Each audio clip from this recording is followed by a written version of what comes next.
Hi, this is PatZi with a Z.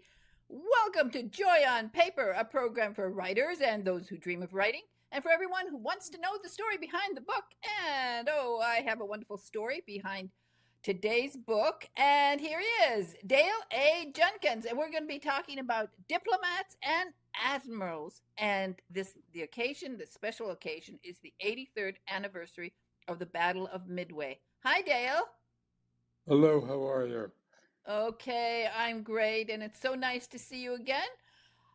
I never get tired of talking about your book because I love this book. As I told you the last two or three times, I don't know, we've spoken many times, but this is a wonderful book, and it tells a story from failed negotiations and tragic misjudgments to powerful leaders and heroic deeds, the untold story of the Pacific War from Pearl Harbor to Midway, which brings us to Midway right now because 83 years ago. Tell us about the background of this book, why you decided to write it, and then let's talk about the anniversary of Midway.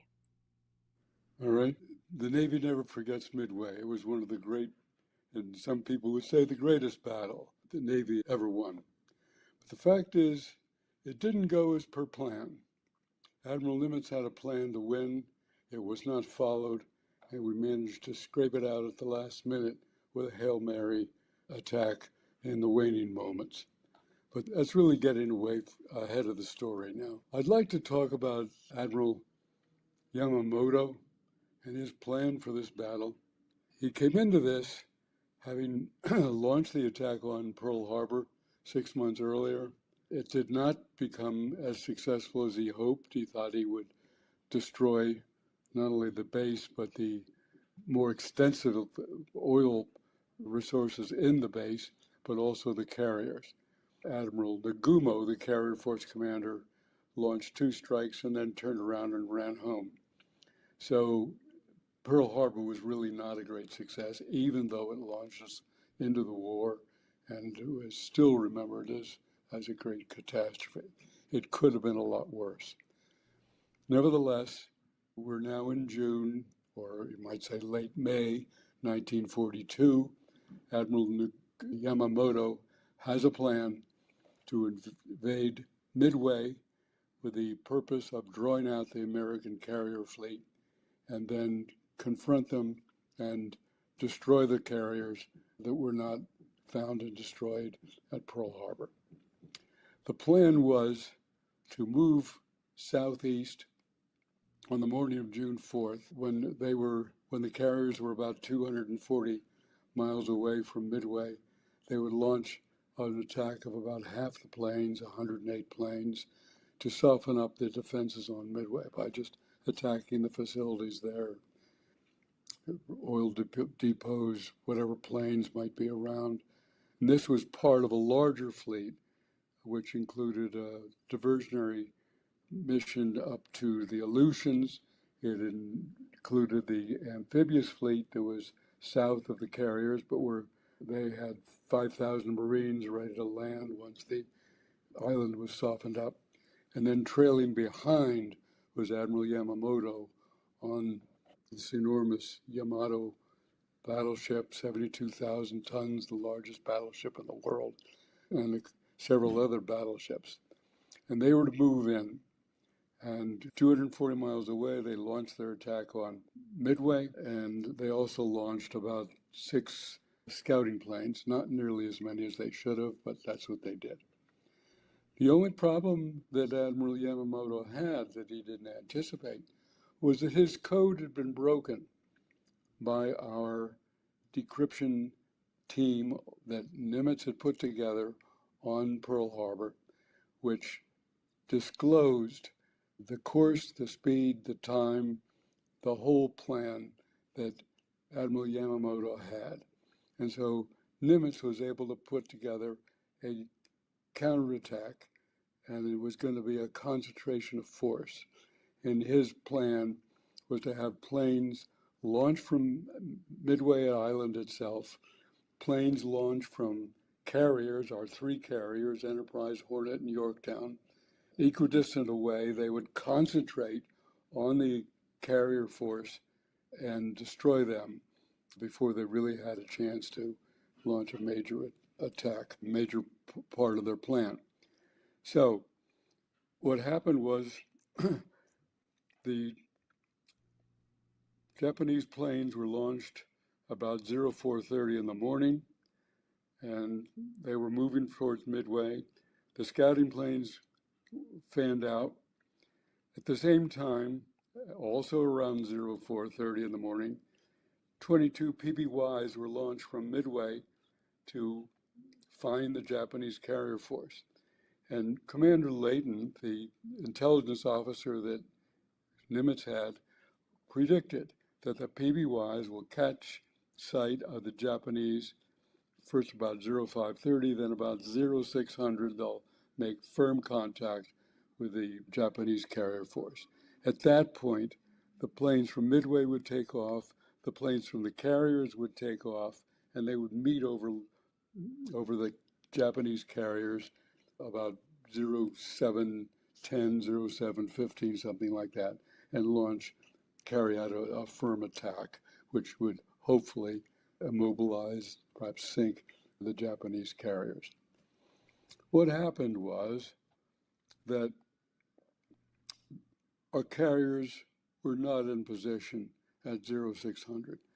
The message came from a PBY at 0602. Here's the Japanese carriers moving right down the course we expected them to be on, so forth. Course, speed, everything.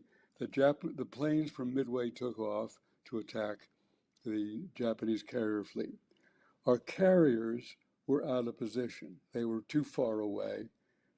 Admiral Fletcher had launched an extra reconnaissance attack, which took them out of position so that they weren't ready. He was not ready to launch planes. So he said to Spruance, move southwest and attack carriers when they are recognized. And so they were then at 200 miles away. They had to get to 175 miles away in order to be within their operating range. Moving at 25 knots, it took an hour for them to get to the 175 mile position. And at that point, they were ready to launch their planes. So at 0700, Spruance launched his planes on a course going southwest, which he anticipated would intersect the Japanese carrier force if they maintained the same course and speed. Just after that, the planes from Midway arrived over the Japanese carriers. They had no fighter support. There were only a few of them, and the Zeros proceeded to shoot them down. One came narrowly close to Nagumo. He was a little upset about that, but there was no damage to any of the Japanese carriers. At the same time, the Japanese planes that had been launched at 0430 from Midway were over Midway, trying to soften up the defenses there. But Nimitz had built them up, so they were running into much more serious opposition than they expected. They sent a message back to Nagumo saying another strike is required. Now, Nagumo's plane, the ones that remained on the carriers, were set up to repel an attack from an enemy fleet, namely a U.S. fleet that was what might appear unexpectedly. They were armed with torpedoes and armor-piercing bombs. Nagumo then ordered a change in armaments, and instead of the armaments that were on the planes, they had to be changed for point-detonating bombs to carry out another attack on Midway.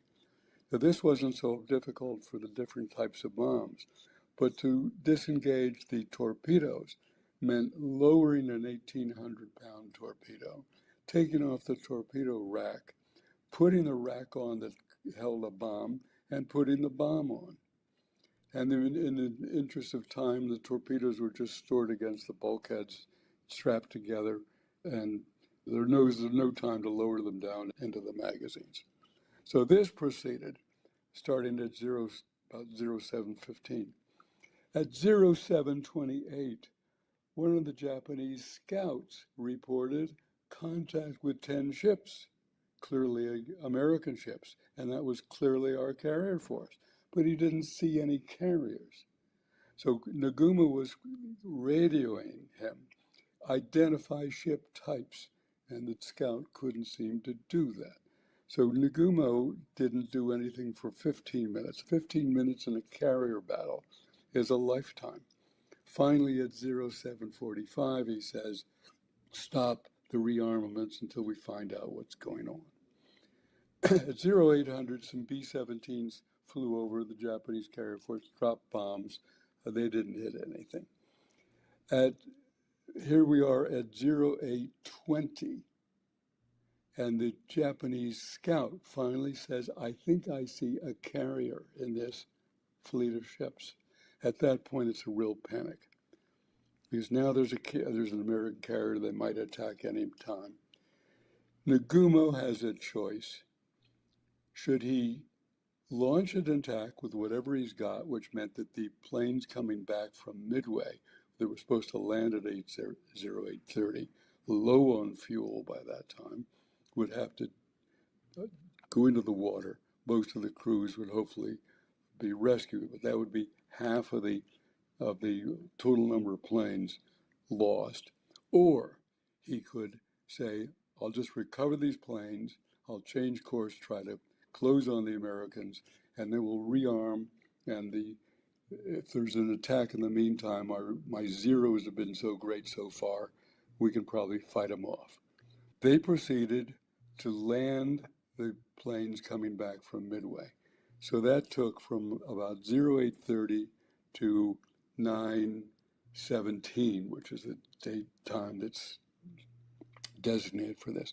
At that point, all those planes are on board, and he changes course to go northeast towards the American carriers to close on them. About that time, the Enterprise and the Hornet planes, which were moving southwest, the Hornet planes, they had deviated off. There was some disagreement over the command, and the Hornet planes find the Japanese carriers. But bearing in mind, torpedo planes are 1,800 yards off the ocean. The dive bombers, the fighters, are 20,000 feet. It's 3 miles of vertical distance. So these torpedo planes move on their own against the Japanese carriers, and the Zeros shoot them all down. Right after that, the Enterprise torpedo planes, they see what's going on, they attack, and most of them are shot down. The Enterprise and the Hornet planes, which are at this point the fighters, which in some were really in a different place, it was the dive bombers themselves that were at the point where they expected to find the Japanese carriers, and they found nothing. So the Hornet Air Group commander turned one way, thinking he'd move towards Midway and protect Midway, just in case the Japanese somehow had gotten ahead. The Enterprise Air Group commander, Wade McCluskey, thought maybe the Japanese have been delayed for one reason or another, in which case I'll retrace the Japanese course and just steam up the direction they were coming from, and see if I find them. So he moved on that northwest course for 15 or 20 minutes. He did not find anything. And at that point, he had to make the second major decision, which was how to conduct a search pattern that was probably going to be the most effective. So he moved to the northeast. At that point, he found a Japanese destroyer that was trying to regain the main body of the Japanese carriers. He thought maybe that's what would guide him the right way. That's exactly what happened. 10 o'clock, he sights the Japanese carrier fleet. Now, this was at a point when Nagumo, the Japanese carrier commander, had thought, this is great, I'm going to win this thing. We've fought off everything that the Americans could throw against us. We're rearming, we're refueling, we're ready to launch our attack, maybe around 11 o'clock, 11:15, something like that. They'd be ready to go. He was thinking about that. McCluskey was overhead getting ready to attack. He comes over, he gets the sun behind him. Here it is, 10:25, two squadrons of dive bombers from the Enterprise. One takes one carrier, the Akagi, one takes another carrier, the Kaga, and they blast him into oblivion. At the same time, the Yorktown planes under Fletcher managed to find the Japanese fleet also, even though they were starting from a much later time, but were able to fly more directly. They knocked out the Soryu, one of the Japanese carriers. So in 5 minutes, 3 Japanese carriers were destroyed. The fourth carrier, the Hiryu, which had the junior Japanese admiral aboard, a guy named Yamaguchi. The Yamaguchi wanted to launch an immediate attack back in 0728 as soon as the Americans were found. Nagumo didn't want to do that. They did everything that they had done, and he's launching his own attack. And his attack goes in 2 phases, dive bombers and torpedo planes, and they manage to immobilize the Yorktown. So the Yorktown is listing, looks like it's going to sink. Fletcher moves off the Yorktown onto a cruiser. He turns command over to Spruance. And Spruance and the Enterprise and the Hornet launch an attack against Hiryu. And now by this time it's later in the afternoon because these guys had to get back, refuel, rearm, whatever. At say 4:30, 5 o'clock, they attack the Hiryu and sink it. And so that's the Battle of Midway up to that point.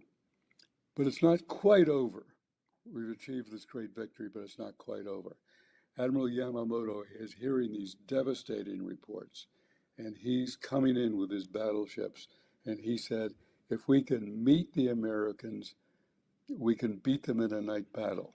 They might just decide to steam west, thinking they've got the big victory and they're going to wipe out the rest of us. And if I can meet them coming the other way, we can wipe them out with our battleships.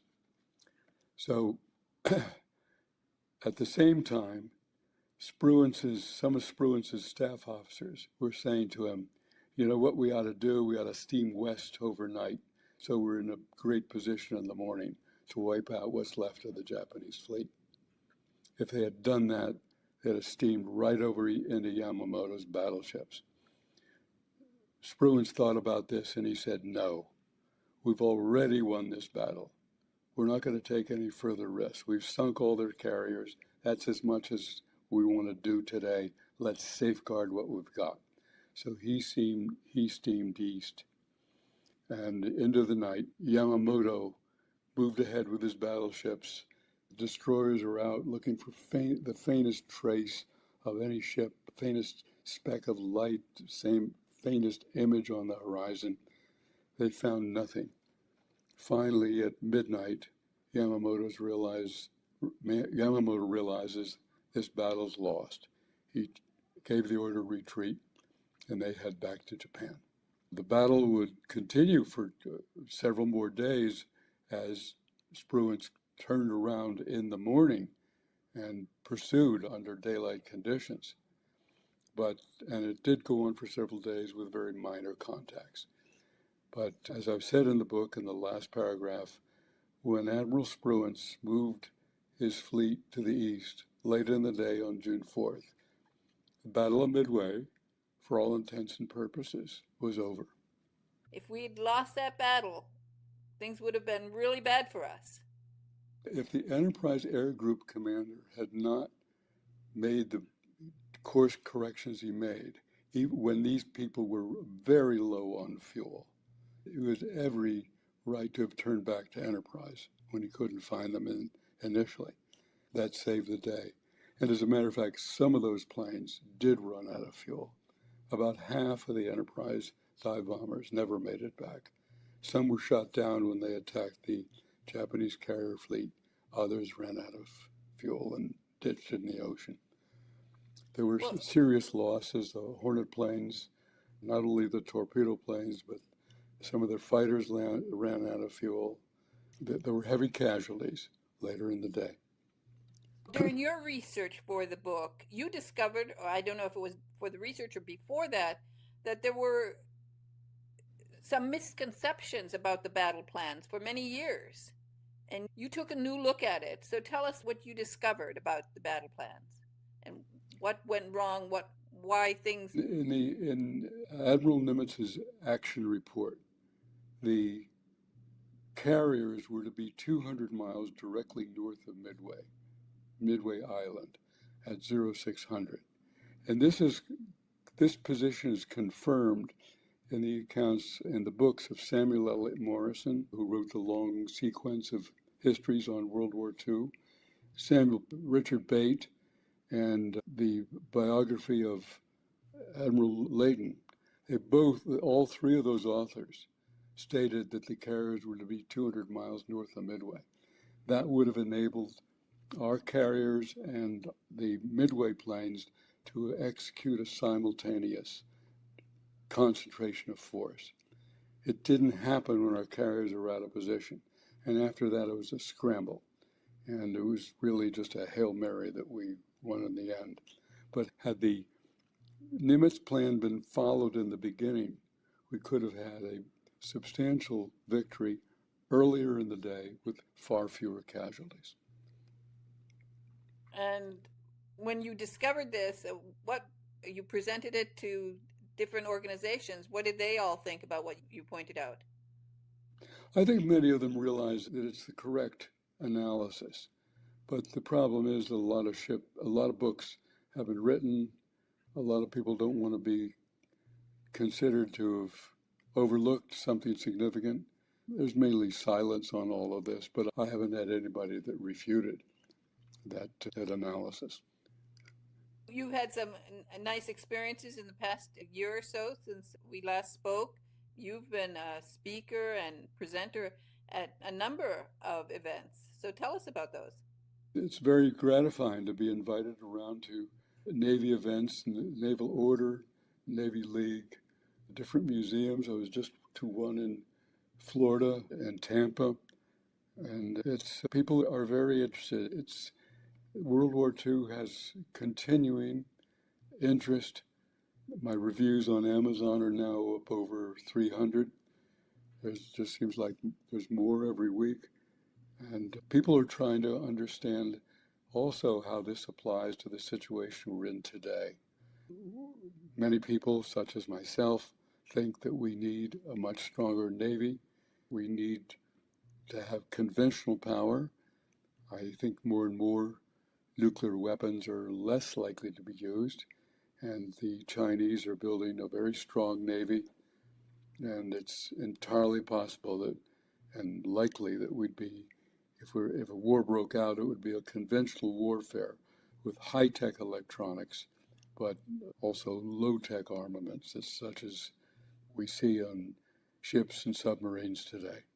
Hopefully, we're not going to be in that situation where we were in the 30s, where we did not pay attention to the threats around us and we were not prepared. And when you look at it, when finally America swung into action, we really did a great job building ships and getting them out. They were just coming out of our dockyard so quickly. But That's right.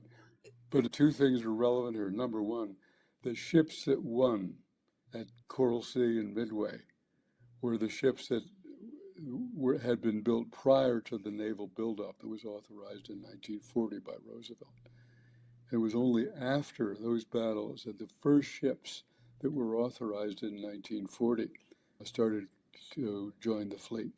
And second point is that in 1943, 44, 45, we had a massive Navy. That brief period of time, brief in the sense of the whole spectrum of time that we've been considering before the war and since, right up to the present, a long period of time, but we really had this naval superiority for 3 years, which we then maintained in a, I might say, largely passive way for several decades afterwards.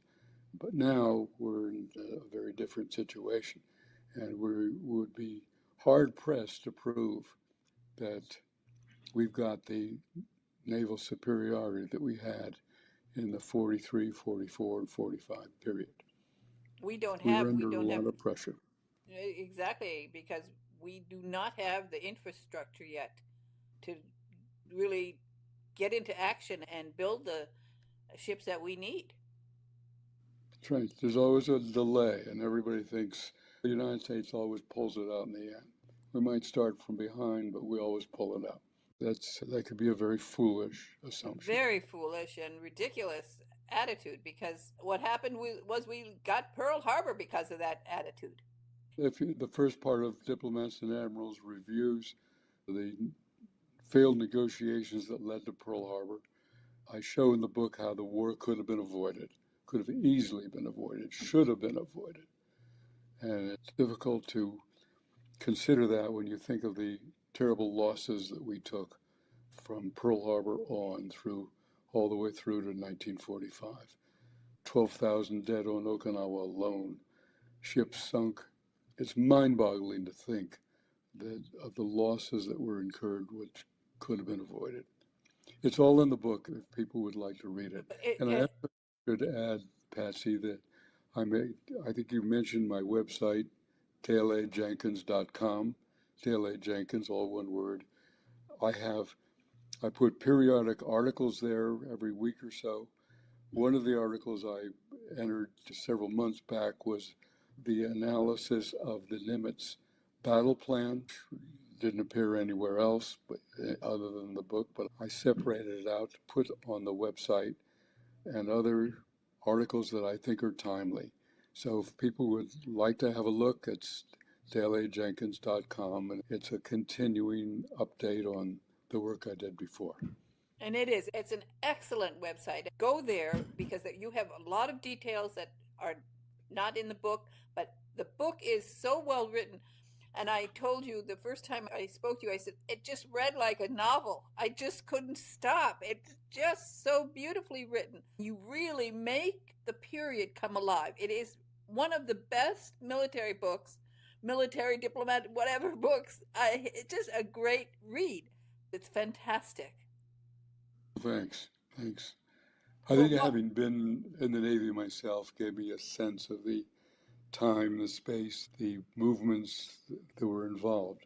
A lot of the people that work in this area haven't had the experience of looking at charts, figuring out courses and speeds, intersection points are really necessary to understand what goes on. since I first translated Caesar's Gallic Wars, I have been reading military books, but sometimes they are difficult for the average person to read. They're just written in a different way from other books, but your book's got this element of you feel like you're reading a novel. It's a fun read. It's a serious subject, but it's a fun read. From a person who has read as much history as you have, Napoleon and others, I take that as a great compliment. You deserve it. You deserve it. While I have you here, let's go back. We've mentioned some names, and you can just give a little bit of information about some of the people that we just discussed. Let's start with Admiral Spruance. Most people have not ever heard his name. They might know some military history. They know Nimitz, they know Halsey, but they don't know anything about this man, and he's fascinating. He's really one of the great leaders of the war. He became the fleet commander, which contained all the carriers. Mark Mitcher was the carrier group commander, but the overall fleet was under Spruance, and Halsey used to alternate commanders of the fleet. When it was Halsey, it was the Third Fleet. When it was Spruance, it was the Fifth Fleet. Spruance was in command at the Battle of the Philippine Seas, when the invasion of Saipan took place and the Japanese threw everything they had left into this battle. They still had bases on the island that the Marines were planning to invade, so that the Japanese carriers could be their full flight distance away, not just their operating distance, which is half of the total flight distance, but their complete flight distance because they could fly in and land at the base that they still had, which was designed to keep them out of range of the American carriers. That part of it occurred, but the problem was by that time they had totally untrained pilots flying. They called it to the Marianas turkey shoot. Our carrier pilots by that time were first rate, and these people were just neophytes, and there was something like 400 planes shot down. But was concerned there that the Japanese, who always had some devious, clever little maneuver around in mind, he thought that they might try to have some force that would slip in behind him. So he did not pursue, even though we sank at least two carriers there, two Japanese carriers there. He was criticized for not pursuing as aggressively as he could have. And Admiral King flew out sometime after the battle, and he said to Spruance, "You did exactly the right thing at Saipan." He went on and was promoted. I think he was probably promoted to 4 stars by that time. And then the war ended, and by that time there had been there had been 3 fleet admirals chosen: King, Nimitz, and Leahy. Leahy was actually the first one. Leahy, King, and Nimitz. And they were going to choose one more. And Nimitz and the other officers thought that it should be Spruance. But because Halsey had such a great presence that by one means or another, Halsey ended up with the 5th star. But it's not to detract from him in any way, but it was just an example yet again of how Spruance was somewhat unrecognized compared to the contribution he made. I think Halsey was a little bit more politically attuned, and that also helps in the military. Yeah. And then let's talk about Admiral Fletcher. I think he's a fascinating person. In command of the carriers at the Battle of Coral Sea, and we came out of that pretty well, even though we lost one carrier, the Lexington there. Yorktown managed to get back to Pearl Harbor and be prepared in time to go to Midway, where it was finally sunk. Fletcher in command of forces at Guadalcanal, and then evolved out and ended up back in the States for the rest of the war. He retired as a vice admiral. And what about Chester Nimitz? What did you think about him? Is a fabulous leader right through the war. When Pearl Harbor occurred, it was clear that for various reasons, the command in the Pacific had to be replaced. And Roosevelt had gotten to know Nimitz and had great confidence in him. And he reached down through 32 numbers. I think that was the number. He was promoted over 32 more senior admirals. And Roosevelt said, "Get out to Pearl Harbor and don't come back till the war is won." And that's exactly what happened. He didn't come back till the war was won. He was a great leader throughout the whole thing. FDR himself, being a Navy guy, really understood who would be a great leader. Yep. So he had a good eye for it. And that brings us to Yamamoto.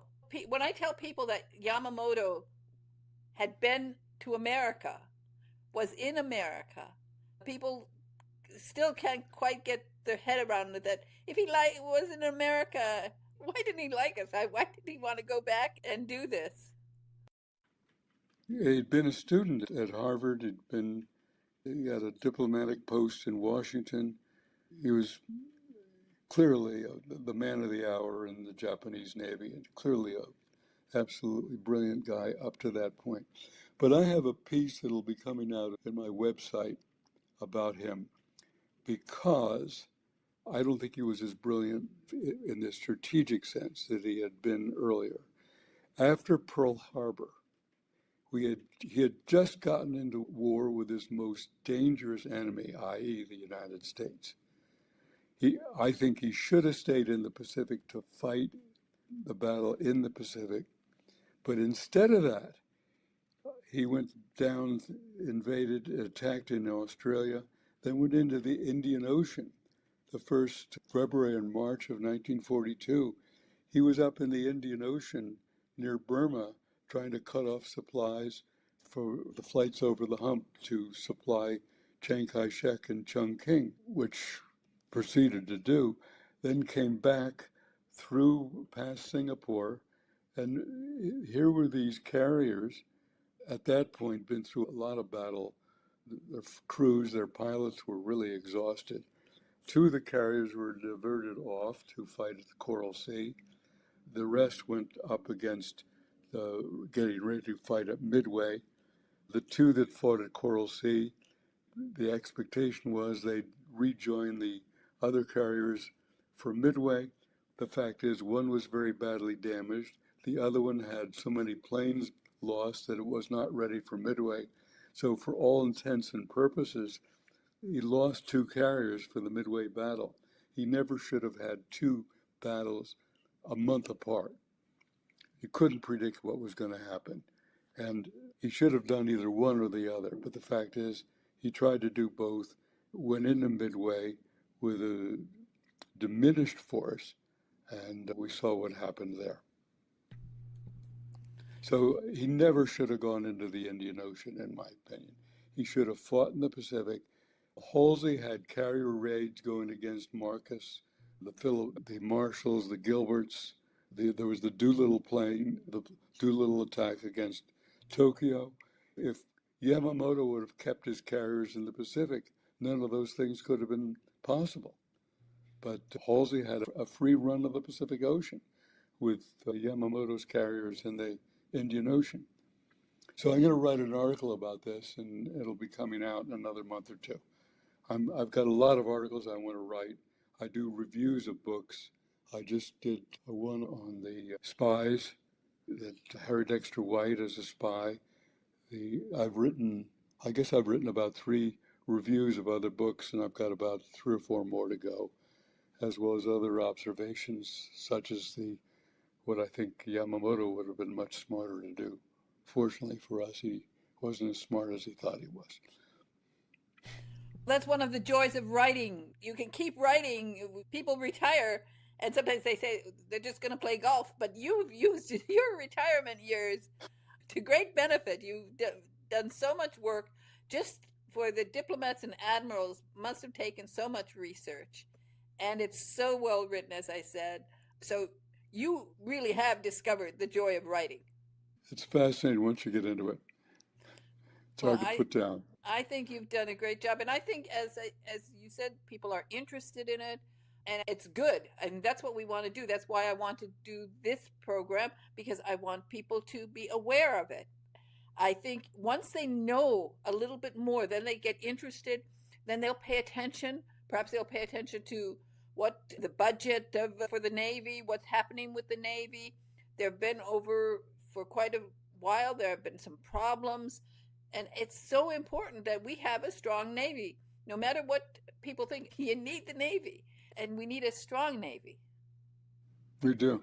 We definitely do. I heard that they are getting more recruits for the Navy. And that's a good thing, because we have to be the strongest ones, and we have to be the prepared ones, and not wait to be surprised. And as you said, the average American back in 1930s did not know what the Japanese were building up, this massive force they just didn't know. And now we actually can know about what's happening. You can see it in the book, in Diplomats and Admirals. Frank Knotts, the Secretary of the Navy, thought we could beat the Japanese Navy in a few months. Yeah. Exactly. That was not going to happen, no matter what happened. That was not going to happen. And it's just people were not paying attention. Diplomats and Admirals is a great book, a fun book to read, and we'll keep telling people about it, because we want people to be informed and to be aware, because we need to stay strong. We do. We absolutely do. Dale A. Jenkins, thank you so much for joining me today. And this program will be running on And during the 83rd anniversary of the Battle of Midway. And June 4th. yeah, June the 4th.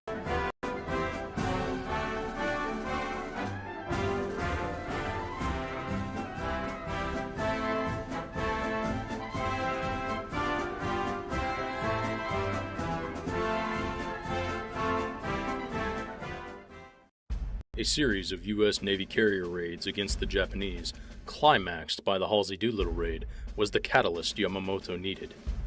Yamamoto wanted to finish what he had begun at Pearl Harbor, and would use the assault on Midway to draw out the Pacific Fleet and its aircraft carriers. The battle plan was to consist of 3 parts.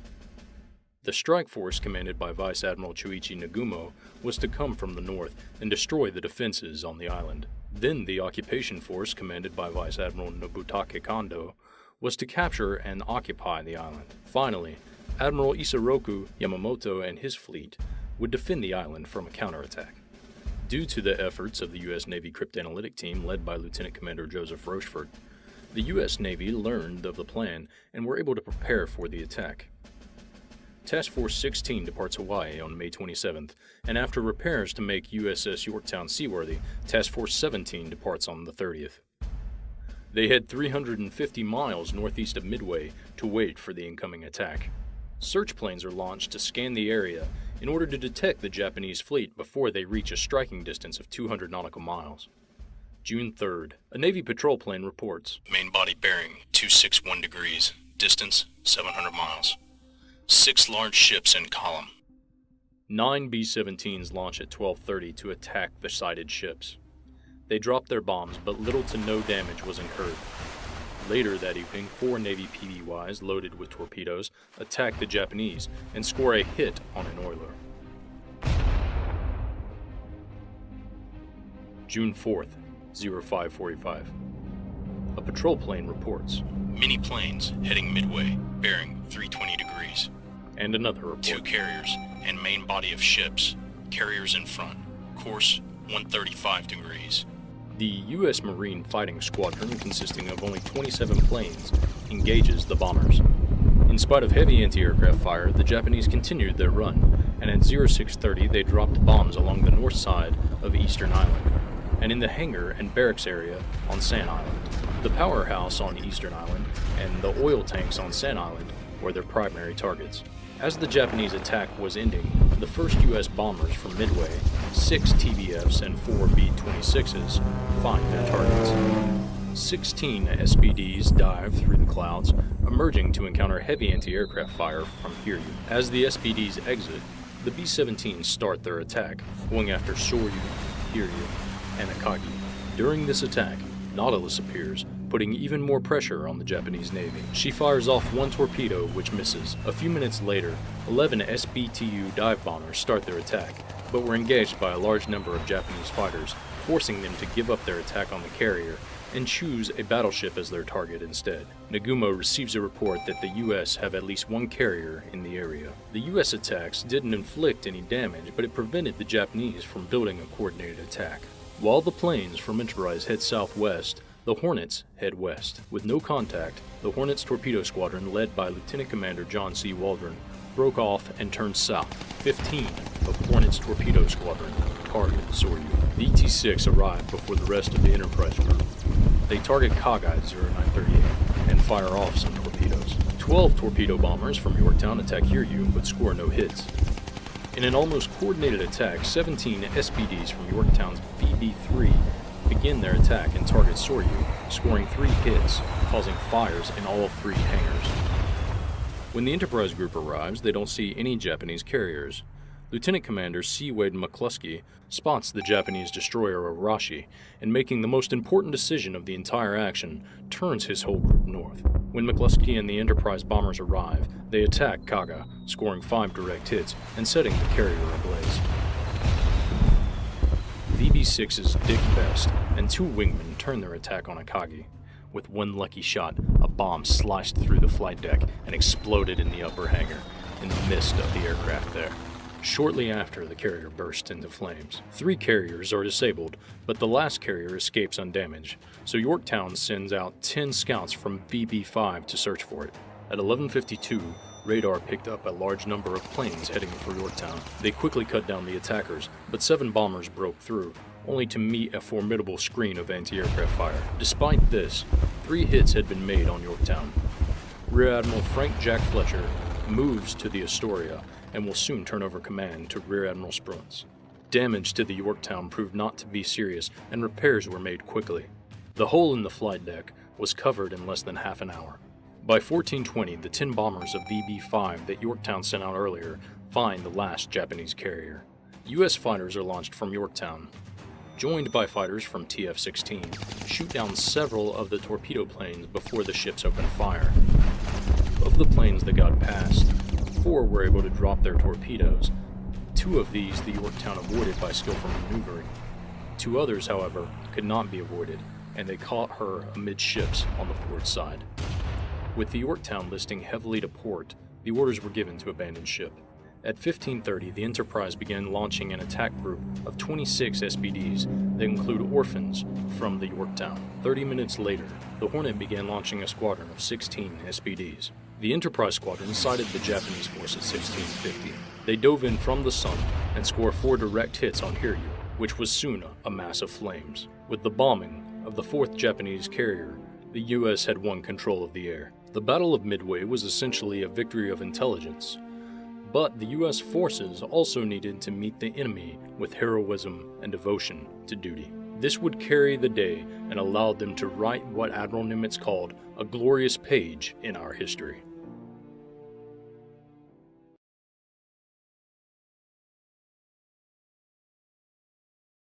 Thank you for joining me today on Joy on Paper Live. It was lots of fun to talk to Dale A. Jenkins about his book, Diplomats and Admirals. It's a great read. It's fast-paced, it reads like a novel, and you will enjoy it. Meanwhile, please subscribe to Joy on Paper Live so that I can bring you more interviews with fascinating authors. And remember, find the joy of writing and reading. And follow me here on Joy on Paper Live, and one day you might be a guest. So thank you very much, and just click that button and like, comment, and share. Bye-bye now.